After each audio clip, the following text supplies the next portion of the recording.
kok dibubarkan, saya terkejut juga. Sudahlah, itu urusan yang punya kuasa, terserah mereka.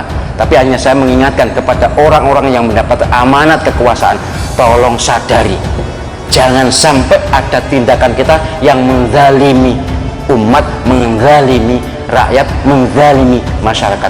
Kita menjabat hanya beberapa tahun, sementara kita hidup bersama umat ini bertahun-tahun. Satu. Yang kedua, takutlah doa Nabi Sallallahu Alaihi Wasallam, ittaqu da'watal mazlum.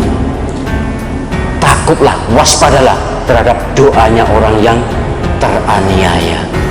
Tidak terlalu berat juga jika FPI masih tetap ingin berkhidmat di negara hukum ini. Dia tinggal penuhi seluruh syarat hukumnya dan ikuti serta taati seluruh aturan-aturan hukum yang berlaku. Menurut saya dalam hal ini tidak ada yang susah dan berat. Persoalannya tinggal kemauannya saja. Ngajak puasa banyak, ngajak puasa Senin Kamis, ngajak umroh lagi lebih banyak. Tapi yang mengajak amar ma'ruf nahi mungkar, FPI, Allahu Akbar. Allahu Akbar. Yanhauna 'anil munkar. Ada yang spesialisasinya mencegah kemungkaran. FPI bagian mencegah kemungkaran. Ini mungkar, ayo cegah. Ini mungkar, cegah. Jadi kalau ada yang sewot sama FPI berarti dia pelaku kemungkaran yang tidak pengen dicegah. Itu aja. Nggak pakai betul juga betul. Saya kenal baik tokoh-tokoh itu.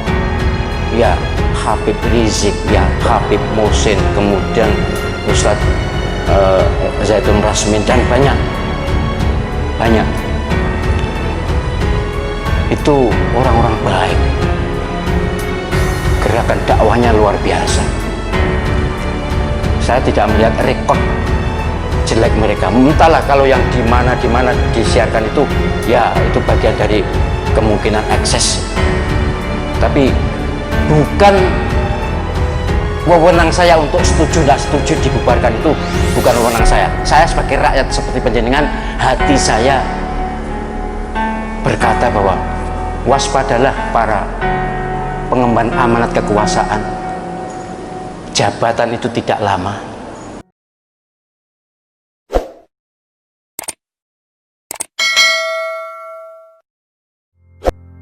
Kalau saya baca alasan pemerintah menghentikan kegiatan FPI karena masalah legal standing. Jika masalahnya adalah legal standing, berarti FPI secara hukum perundang-undangan di Indonesia dianggap belum memenuhi. Persoalan yang semacam ini sebetulnya mudah. Tinggal dipenuhi saja. Jika masih ingin bergerak dan beraktivitas di negara hukum Indonesia, seperti organisasi-organisasi sosial keagamaan lainnya, kan mereka seperti NU, Muhammadiyah, Matlaul Anwar, PUI, Al-Irsyad, Persis, atau lainnya, bahkan yang berdiri dari sebelum Republik Indonesia ini ada, dan bahkan mereka turut mendirikan Republik Indonesia ini, mereka semua mengikuti seluruh aturannya dan eksis, tidak ada masalah, tidak ada yang terlalu berarti, dan bergerak sesuai aturan dan hukum yang ada di Indonesia. Itu jika persoalannya legal standing. Kenapa demikian? Ya karena kita hidup di negara hukum, negara yang ada aturan.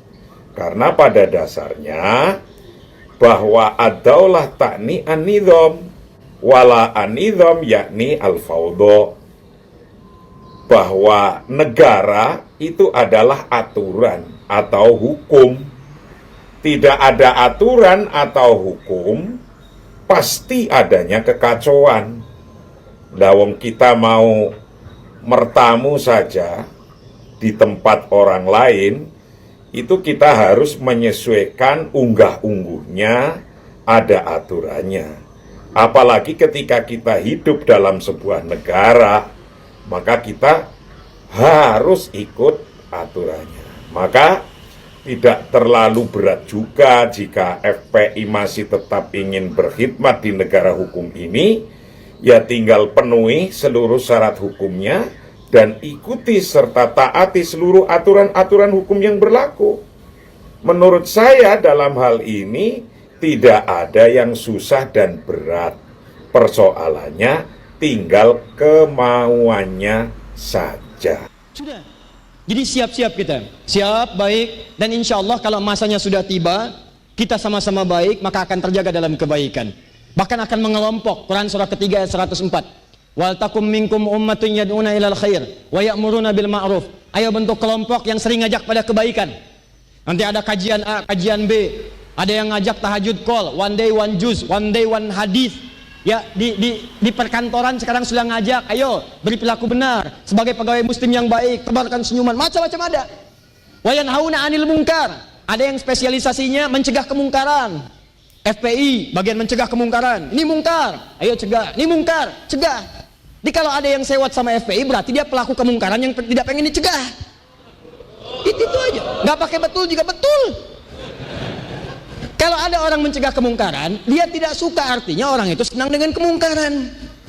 Kalau ada orang ngajak kebaikan, tidak direspon, artinya orang ini tidak senang dengan kebaikan. Sederhana. Ormas-ormas Islam ini tidak bisa dihabisi dengan apapun. Andai dibubarkan HTI, FPI, NU, Muhammadiyah, dibubarkan, naik PKI, bubar semua, tetap akan muncul lagi. Muncul. Kenapa? Itu janji Allah. Wa may yartadda minkum an dinihi. Siapa yang murtad dari agama ini, na'udzubillah, na'udzubillah, na'udzubillah, fasawfa ya'tillahu biqaumin. Allah akan ganti dengan kaum yang lain. Maka tak pernah ada hilang. Kesempatan singkat ini ada 5 poin yang ingin saya sampaikan. Pertama, kuntum khaira ummah, kalian umat terbaik.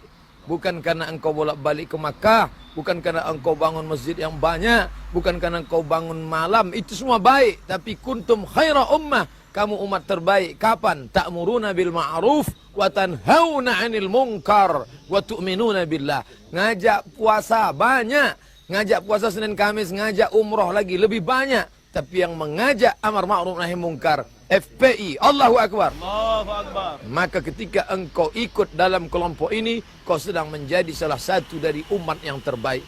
Yang kedua, bahwa di dalam perbuatan amar ma'ruf nahi munkar tidak bisa sendiri. Satu batang lidi tidak bisa buat apa-apa. Tapi ketika batang-batang ini disatukan, diikat, maka dia akan bisa banyak berbuat. Alaikum bil jamaah, maka hendaklah engkau berjamaah. Iyakum wal furqah, jangan sampai berpecah belah. Ingat, tetap berjamaah. Ingat, serigala, harimau, macan, singa hanya akan menerkam kambing-kambing yang memisahkan diri dari jamaah. Maka tetap berjamaah. Berjamaah dalam amar ma'ruf nahi munkar. Berjamaah dalam sholat penting, selesai salam bubar. Berjamaah dalam i'tikaf penting, terbit matahari selesai. Tapi berjamaah dalam amar ma'ruf nahi munkar, hanya kematian yang memisahkan kita. Allahu Akbar. Mohon tanggapan Ustadz tentang pembubaran FPI. Ya Allah, sudah banyak yang nanggapi. Saya terkejut memang karena FPI sejak 2019 itu tidak punya izin, sudah tidak ada surat izinnya, katakanlah begitulah.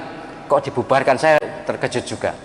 Sudahlah, itu urusan yang punya kuasa, terserah mereka. Tapi hanya saya mengingatkan kepada orang-orang yang mendapat amanat kekuasaan, tolong sadari, jangan sampai ada tindakan kita yang menzalimi umat, menzalimi rakyat, menzalimi masyarakat. Kita menjabat hanya beberapa tahun, sementara kita hidup bersama umat ini bertahun-tahun. Satu. Yang kedua, takutlah doa Nabi Sallallahu Alaihi Wasallam, ittaqu da'watal mazlum. Takutlah, waspadalah terhadap doanya orang yang teraniaya. Masya Allah, sungguh terserah penjenengan sebagai apa, tapi jangan sampailah melakukan tindakan yang berlawanan dengan keadilan. Ya mesti ini ormas atau orpo yang banyak koruptornya itu yang harusnya dikejar. Ini kesalahannya apa? Ya memang katanya ada kesalahan-kesalahan begini, tapi apakah memang pantas diperlakukan demikian? Ya ini pertimbangan pejabat.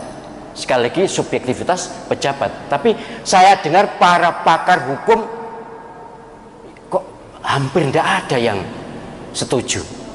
Karena berlanggaran dengan hak asasi, berlanggaran dengan UUD, Undang-Undang Dasar Hak Berserikat dan Berkumpul dan Berserikat.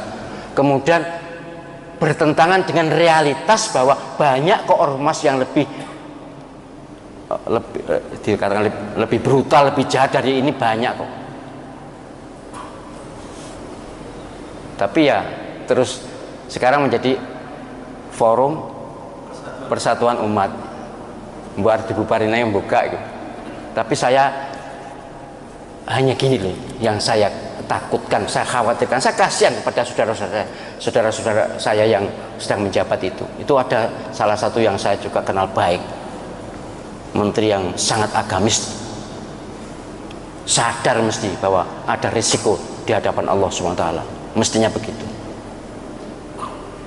Saya kenal baik tokoh-tokoh itu, ya Habib Rizik, ya Habib Muhsin, kemudian Ustadz Zaitun Rasmin, dan banyak itu orang-orang baik, gerakan dakwahnya luar biasa. Saya tidak melihat rekod jelek mereka. Entahlah kalau yang di mana disiarkan itu, ya itu bagian dari kemungkinan ekses.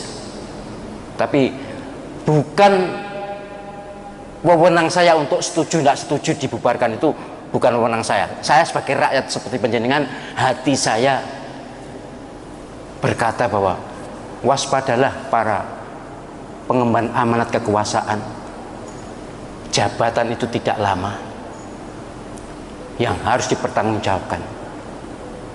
Jangan sampai ketika menjabat kita berbuat zalim sampai mendapatkan doa orang yang dizalimi. Atau kalaupun tidak dapat doa, di Quran alangkah banyaknya ayat yang menyatakan bahwa orang zalim itu musuhnya langsung Gusti Allah. Artinya orang zalim itu langsung Allah yang menghadapi. Mengapa? Karena orang zalim itu mesti kuat. Iso zalim nek kuat, nek gak kuat masuk zalim kondi. Orang zalim itu mesti kuasa. Nek gak kuasa juga iso zalim. Lah karena tidak ada yang bisa melawan, tidak ada yang mampu mengimbangi, maka Allah SWT yang bertindak. Sejarah manusia membuktikan itu. Kurang apa Fir'aun, kurang apa Namrud, kurang apa Genghis Khan, kurang apa penguasa-penguasa hebat masa lalu, nyungsep juga. Namrud mati karena lalat masuk hidung, Fir'aun mati karena kelelep. Dan ya sudahlah, saya tidak perlu menyebut nama yang tidak enak ya, sebab nama-nama itu walaupun orang jahat tapi ada pengikutnya juga. Itu sangat berkuasa dan membantai jutaan orang. Mati juga, dan matinya sengsara. Matinya mati ngenes, mati apa namanya istilahnya, mati ya sengsara. Oleh karena itu mohon kepada para pengemban amanat umat, berhati-hatilah dalam bertindak, pertimbangan resiko jangka pendek ketika di dunia ini dan apalagi jangka panjang di akhirat nanti. Demikian yang bisa saya sampaikan.